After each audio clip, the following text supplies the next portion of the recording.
كتاب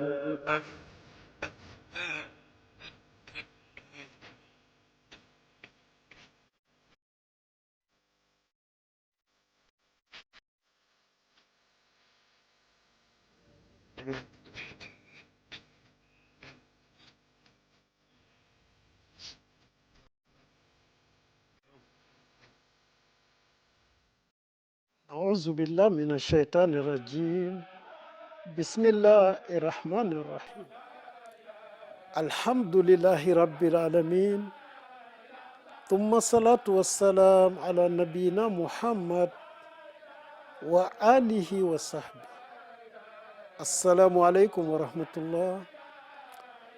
Très chers amis téléspectateurs de Kalimatul Haq,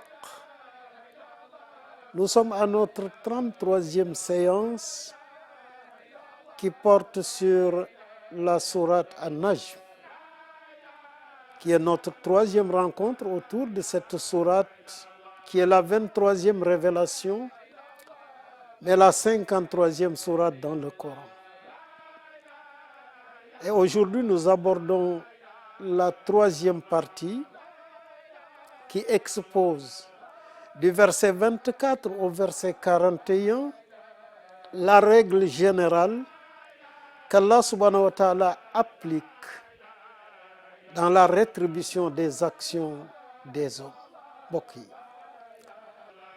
gannaaw bu ñu sante yàlla subhanahu wa ta'ala mi nu may ndaje ci bis bu tedd bi ñoom sunu fanweer ak ñetteelu jataay ci kalimatul xaq muy tolloog ñetteelu jataay bi nuy am ci suratu najmi waxoon naa li la mooy ñaar fukkeel bi ak saar bu jibril jox yonent bi alayhi salaam ca Makka waaye mooy juróom fukk ak ñetteelu saar boo ubbee sa téere alquran tey nag ñuy sumb ñetteelu xaaj bi yàlla di ci wax tëralin bi mu tëral ci ni muy faye nit ci jëfam kooku nag règle la qaïda la boo xam ni du soppeeku.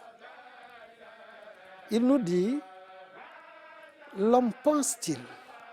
Est-ce que vous pensez que vous allez avoir exactement ce que vous voulez comme vous le voulez? Est-ce que l'homme pense, en d'autres termes, que c'est lui qui décide de ce qui est bien, de ce qui est mal, qui décide de qu'est-ce qui doit se réaliser, qu'est-ce qui ne doit pas avoir lieu?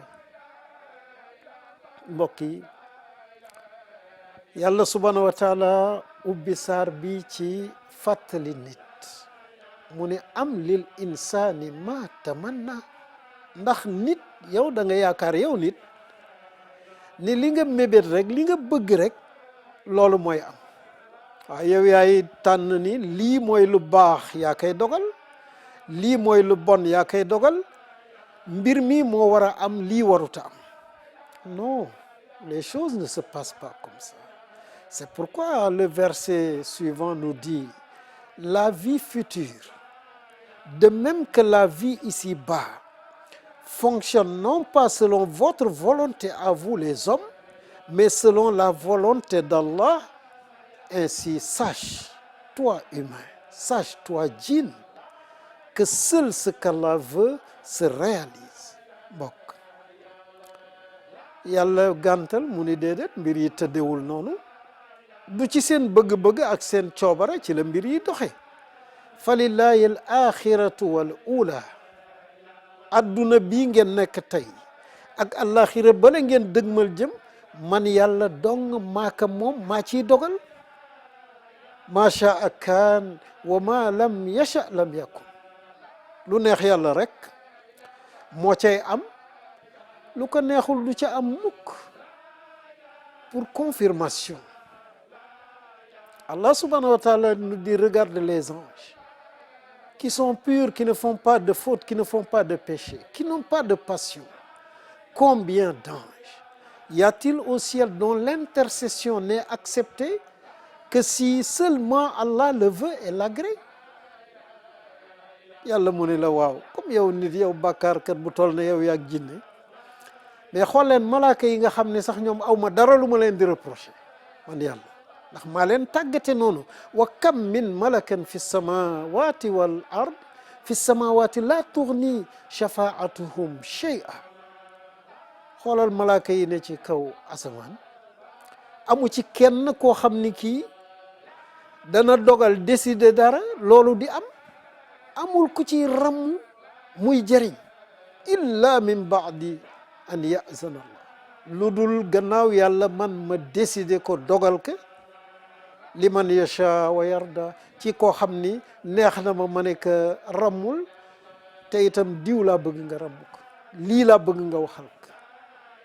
S'il en est ainsi des anges rapprochés, qui oserait, comme nous le faisons nous aujourd'hui, ici et maintenant, identifier celui qui va intercéder pour lui, que ce soit une idole, un saint homme, sans que ce soit le Coran ou le prophète Mohammed, paix et salut sur lui, qui nous informe et nous dit telle chose intercédera et tel individu intercédera.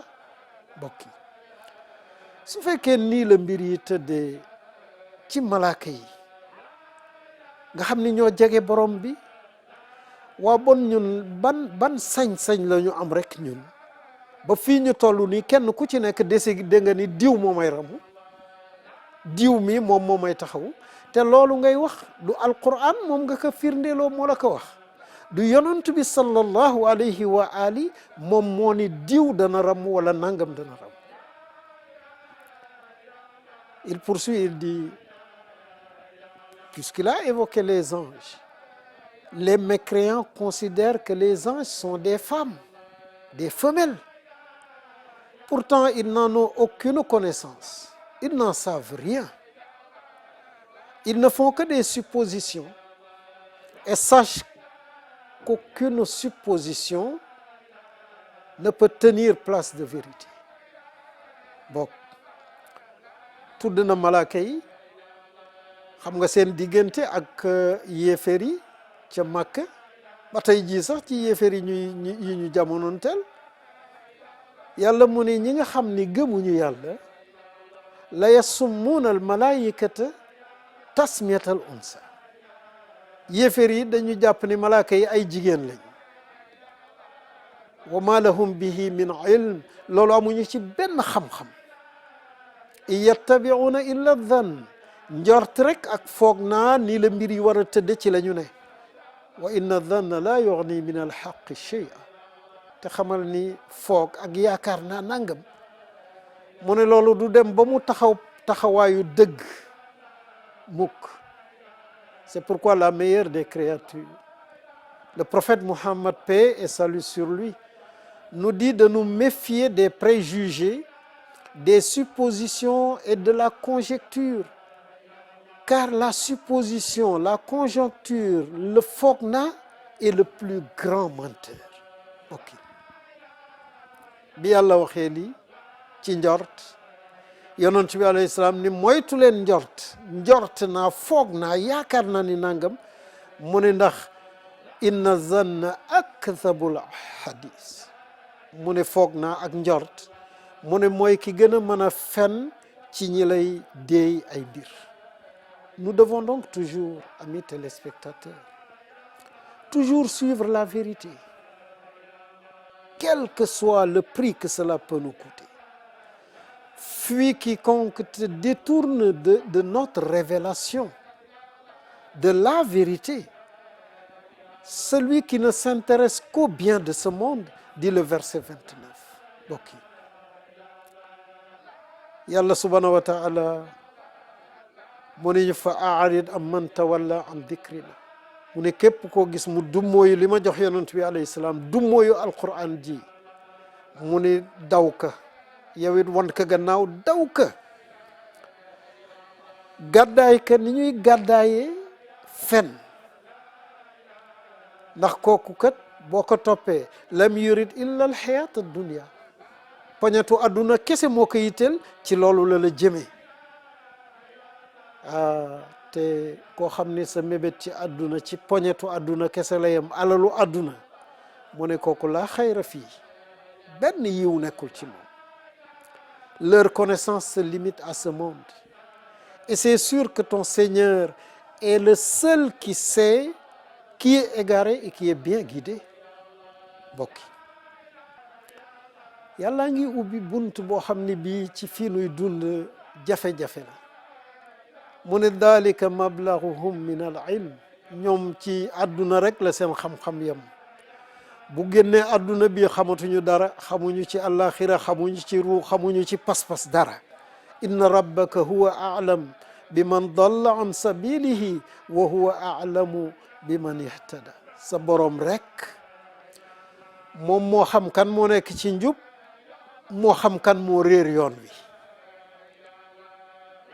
Si nous écoutons et comprenons bien ce verset, nous verrons qu'il nous conseille de ne pas nous considérer comme des envoyés pour condamner celui-ci et décider que celui-là est saint. C'est ce que nous faisons aujourd'hui. Mon groupe, ma confrérie, mes amis sont les bien guidés. Et tous les autres qui ne sont pas dans mon groupe, dans ma confrérie, qui ne fait pas partie de mon cercle d'amis, mais ceux-là sont des égarés destinés à l'enfer le plus profond. Nous, en tant qu'humains, nous voyons les actes, mais nous ne connaissons pas les intentions des gens. C'est pourquoi la meilleure des créatures nous dit pour nous avertir que nous fassions attention. Il nous dit, une personne, vous pouvez la voir accomplir des actes des gens du paradis, alors que lui, il est un habitant de l'enfer.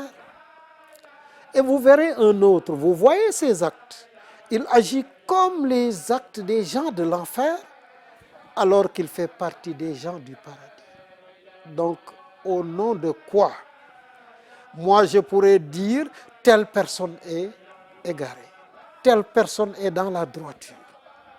Ça, c'est seulement quand nous serons devant Dieu subhanahu wa ta'ala que nous verrons qui est dans la voie droite et qui est dans l'égarement.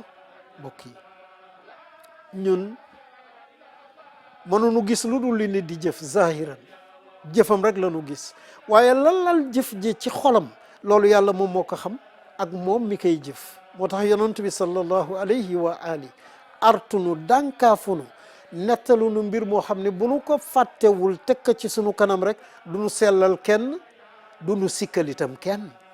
mu ne di nga gis rajul lay amala ahlil janna, daa gis nit koo xam ne day jëfu waa aljanna ci li nga xam ne moom la nit ñi di teg seen bëpp fii ma yabdu linnaas, waaye mu ne moom min ahlin naar, nitu safara la jëm.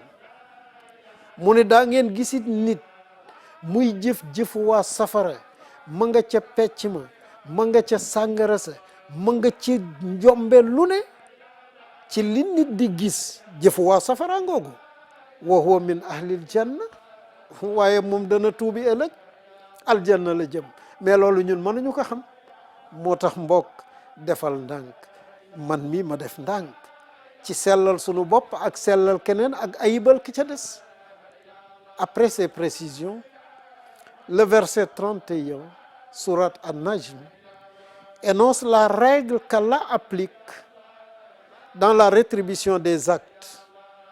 Cette règle comprend deux volets: le volet équité et justice et le volet miséricorde et faveur. Mbokk yi gannaaw loolu nag yàlla indil nu tëralin bi mu tëral ngir fay jëf yi, atte jëf yi ci ñaar la leen yàlla di attee. ni nga xamee ni noonu la ñu sant ci àdduna nu attee que benn bi ci njub ak maandute tekk ci justice, beneen bi ci yërmande ak njekk.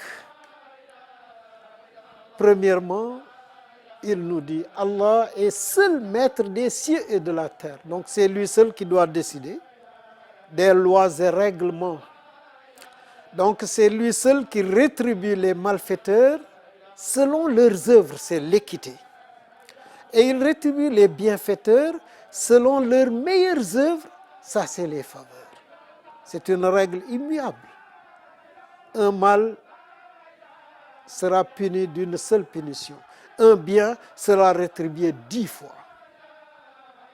Clair et net mbokk yi bi ci njëkk yàlla mu fàttali mu ni walillahi ma fi samawati wa ma fi l ard man yàlla maa moom asamaan moom suuf ak li ci ne lépp li yajziya alladina asaa'u bima amilu danaa fay danaa mbugal képp ku def lu bon benn mbugal ci benn jëfam ju bon jooju loi baa ngi noonu kooku mooy njubte ak mandute ci lay atte ñaawte fii wa yajzi allazina ahsanu bil husna waaye ñi nga xam ne dañuy def lu baax bu ma leen di atte dama leen di atte ci jëf jooju na mu gën a rafete bu ñu ko defee woon noonu la leen koy faye gis nga kooku moom mooy mbaaxu yàlla bon ki def lu baax yàlla wan ni la maa la gën a baax fuuf ki def lu bon yàlla ni la man nag du ma banante sa mbon rek dafiy fekk ma tegal la. Deuxièmement, toujours dans la rétribution des actes, Allah accorde, c'est ce que poursuit le verset, accorde la faveur d'effacer les petites fautes, les petits péchés pour tout individu qui délaisse les grands péchés et qui évite de tomber dans la débauche. Mbokk yi dëgg yàlla moom rek mooy yàlla kuy wax mbaax yàlla rek moom moo baax xoola mu ni lazina yajtanibuuna kabaira al ism wal fawahisha illa lamam mu ni ñi nga xam ne ñii ñu ngi moytandiku bàkkaar yu rëy yi di moytandiku dugg ci mbon xanaa moom léeg-léeg ñu rëccale rek def ay njombe yàlla mu ne ñooñu inna rabbaka waasiul maghfirati ñooñu dama leen di sëmbartal ci sama géeju yërmande gi nga xam ni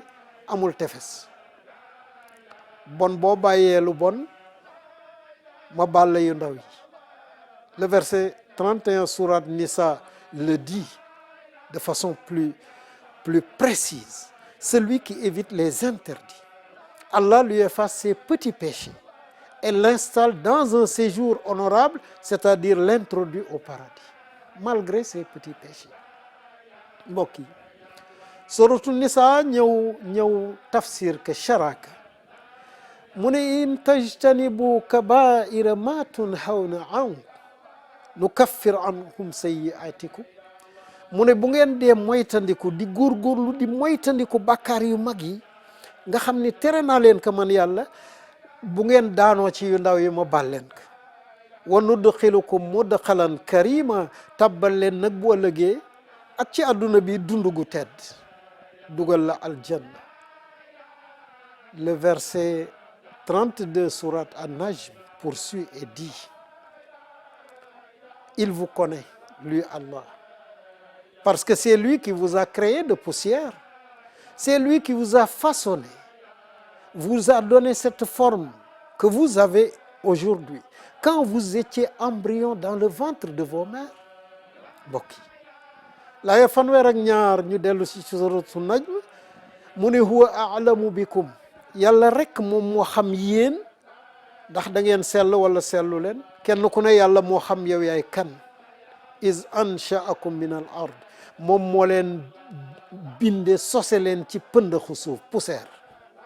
wa is antum ajinnatun fi butuni ummahatikum mu leen di defar di leen mooñ ba nga mel nii nga mel loola moom rek moo nekk ci sa biiru way jur di la defar foofu ba génne la teg la ci àdduna bi bon kii rek moo la xam yow sax xamoo sa bopp. Ne décidez donc pas de votre sainteté et de la sainteté des autres. Ne vous valorisez pas outre mesure. Lui seul, Allah, sait qui de vous est le plus pieux, qui de vous a plus de taqwa, qui de vous est saint et pur. Allah seul le sait. mbokk yi yàlla mu ne man maa leen xam bon fala tuzakku anfusakum bu leen décider ni yéen da ngeen sell da nga laab wala nga ni diw dafa sell diw mi dafa laab da ngay gis ku dee sax ñu naan yàlla nañu yàlla taas ci leeram ku la ni am na leer ku la ni am na leer. huwa a'lamu biman ittaqa yàlla rek moo xam kan moo ko ragal, yàlla rek moo xam kan moo sell, yàlla rek moo xam kan moo laab. bon bul wax yow ni laab nga yow, bul laabal keneen. loolu yonent bi alayhi salaam jàngale na ci lu bare loo xam ni dañ ci dellu si ci yeneen i jotaay. Et le verset 49 sourate An-Nisa, vous voyez combien An-Najm et An-Nisa se passent la balle. Il dit ce verset: n'as-tu pas vu ceux qui proclament leur sainteté, qui se disent vertueux purs? En réalité, c'est Allah seul qui purifie et rend vertueux qui il veut sans léser personne d'une fibre de date. mbokk yi lii sooratu Najm wax, sooratu Nisa sharaka tuddoon naa léegi sooratu Nisa. bon nga gis ñaari saar yi ni ñu dugalante ci mottalante ci sharawante. yàlla subhanahu wa taala wax ci sooratu Nisa yi ca laay 46 mu ne alam tara ila lazina yuzakkuuna anfusahum. yow seetlu woo gaa ñi nga xam ne dañuy toog rek di sellal seen bopp ak di wax diwa sell diwa laab. mu ne balillahu yuzakki man yasha.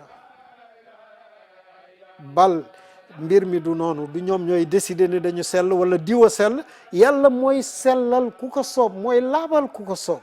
wala yuzlamuuna fatila. pour wax la ni nag loolu du service camarade. yàlla mu ni moo ne du tooñ kenn. bon nit ka am na jëf yi muy jëf yàlla sellal ka, waaye am na lu muy jëf yàlla bàyyi ko ci tilimam ak fëta ñoom ci bakkaar ak i sobe. Cette précision, une fois faite, Allah subhanahu wa ta'ala indique les actions qui purifient le nafs de la personne. Il dit: vois-tu celui qui rejette mon message, mon Coran, qui rejette mon prophète, qui donne un peu pour se faire apprécier, puis s'abstient de donner. Wala bi Yàlla waxee lii ci jëf yi, mu daal di ñuy wax nag yan jëf boo ko jëfee ci ngay selle, ci ngay amee laab googu, ci ngay amee taqwa. mu ne afara ayta lazi tawalla. est-ce que gis nga waa ji nga xam ni dafa gedd sama alquran ci, gedd sama yonent bi alayhi salaam, du mooyu leen. wa ata qalilan, moom dana joxe de, day jéem def lu baax tuuti, waaye li mu ci jublu yëpp mooy nit ñi gis que déggtalu mu siiw. bu kekken tuddul rek wa ak daa mu dal di tëye loxo. dégguloo fii li wolof njaay di wax: ko defal lu baax tudd ko, booy lim sa noon limale ko ci. mais kooku du sa noon. da ngay wax da nga bëgg ngistal. booy joxati nit dama bëgg ngistal, bu ma la joxee nag ma tudd mu tudd la. waaye boo dee def te yàlla tax, ku la tudd ngay mere, waaye ku la tuddul doo ko jàppe mukk sa noonu. Ce verset, amis téléspectateurs, nous décrit le comportement de toute personne qui fait le bien par ostentation, par voyez-moi. Ce bien qu'on fait par voyez-moi ne peut pas durer, car l'individu qui le fait est vite rattrapé par sa nature véritable, qui est une mauvaise nature. mbokk yi laay ji li mu nuy melal mooy jëfu ki nga xam ne day ngistal, nga xam ne dana def lu baax de, di def lu rafet, waaye dafa bëgg ku ko gis, dafa bëgg ku ko tudd, dafa bëgg ku ko dégg, dafa bëgg siiw ci àdduna bi. kooku jëfam du yàgg, ndax yàlla taxul. jëf jooju muy jëf, comme que moom jëmmam ji mbon moo ci ne, day jéem a feeñal lu nekkul ci moom. wallaay jësik lu mu yàgg-yàgg ci biti du nekk mukk ëkku garab. ëkku garab it lu mu yàgg-yàgg ci géej géej dex gi du nekk mukk jësik, day delluwaat rekk ci melokaanam. Les versets 35 et suivants répondent maintenant à la question qui était posée, si vous vous rappelez, au verset 24 qui disait: est-ce que l'homme croit qu'il va avoir tout ce qu'il veut? Am lil insani ma tamanna. Ce verset 35 dit: est-ce que celui-là, cet homme-là, connaît le mystère et sait déjà quel est son destin? dans cette vie et dans l'au-delà, cette question-là seulement est une négation. C'est une question qui signifie cela n'existe pas. N'est-il pas informé, celui qui pense cela, du contenu des feuillets de Moïse et de Ibrahim? Ibrahim, ce modèle de fidélité. Cette question encore est une négation. Ça veut dire que cet individu ne sait pas le contenu de la révélation reçue par Moussa alayhi salam, encore moins de la révélation reçue par Ibrahim, l'ami d'Allah subhanahu wa ta'ala. Qu'est-ce qui est dans leur livre? C'est cette parole, cette règle. Retenons-la. Aucune âme ne porte les fautes d'une autre. Chacun ne récolte que le fruit de son effort. Bon ou mauvais, chaque personne sera rétribuée pour ses actes. Mbokk yi yàlla ñëw nag wax ñu qaayida ba mu ne indahu ilmul ghaybi fa huwa yara. ndax nit ki di ngistal ak di wax ni bon mbir yi nii lay tëddee ëllëg lii mooy am lii du am, mu ne kooku ndax dafa xam kumpa, dafa xam xam-xamu xaybu, li fàddu ci bët yi, li ñëwagul, est-ce que dafa am xam-xamu xudar ba? fa huwa yara ba moom mu xam nag ni man kat lii mooy doon sama dund ëllëg nii la mbir yi di tëdde, bu ma demee ci barzaq nii la, àllaaxira lii lay am lam yunabba bima fi suhufi Musa wa Ibrahim, Ibrahim alladi waffa. wala boog moom dafa jotul xibaaru la ma waxoon Musa ak Ibrahima ci seen téere. Ibrahima boobu nga xam ne nag moom moo matal kóllëre yi. gis nga laaj yi yàlla laaj ci balaaxa dañuy wax ne istifham inkaari, weddi la, day weddi loolu, day wax ni kooku xamul xaybu, kooku xamul itam li nekk ci téere Moussa, xamul li nekk ci téere Ibrahim alayhi salaam. lan moo ci ne? yàlla waxuñu ko allaa taziru waziratun wizra uxra, benn jëmm du gàddu bàkkaari morom ja, kooku mooy benn. wa an laysa lil insani illa ma saa, jëmm ju nekk itam nag lu mu góorgóorlu def ci lu baax loolu moom la ñu koy fay. wa anna sa'yahu sawfa yura, lu mu kër-këri lu baax lu bon dana ko gis. thumma yujzahu al-jazaa'u al-awfa, bu ñu ko wane yàlla mu ne ma fay ka la ca war ba mu mat sëkk, du ca manqué dara. mbokk lii la ñu borom bi wax, li mu wax du dañ. yi ma bëggoon ñu jàpp ko ci jataay bi mooy li jëm ci wàllu sellal sa bopp ak sellal sa nawle. mën nañu njort mbaax ci nit naam, waaye yàlla moom moo xam képp ku ne. yonentu Yàlla sax mu ne boo njortee ci nit baax nil waaw man de njort naa ci nit baax, waaye man du ma sellal kenn ci kanamu yàlla subhanahu wa taala. bëgg naa ñu jàpp itam ni amul kenn koo xam ni da nga dem def sa njombe, yàlla jël say këyit weccee ko ak këyitu keneen jox ko say bàkkaar, jox lay moom yiwam. du am. bon képp kenn ci ñun nañu yëg ni ci maandute la mbir yi di dox ak ci yërmande yàlla. bu nu bëggee yërmande googu nooy góorgóorlu ci lu nu yàlla subhanahu wa taala di sant. nu ñaan yàlla subhanahu wa taala yàlla nañ yàlla wërsëgal boole ñu ci ñiy dégg di mën a topp. yàlla na yàlla doon suñu ndimbal, yàlla doon suñu ndimbal. mbokk yàlla bu nu yàqu, yàlla bu nu yàqule. topp yàlla gën a jafe ci jamono yi nuy dund, yàlla na nu ko yàlla yombal. mooy yàlla fi gën a yomb, yàlla nañ ci yàlla musal. yàlla defal nu mujj gu rafet, làq nu fu yàq egul, yiir nu ci malaanam suturaam.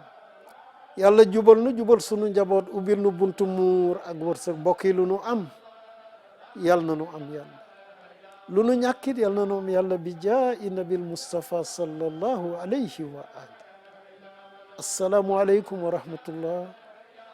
wassalatu wassalaam ala ashrafil mursalin sayyidina wa habibina wa nuri qulubina Muhammad wa alihi wa sahbihi.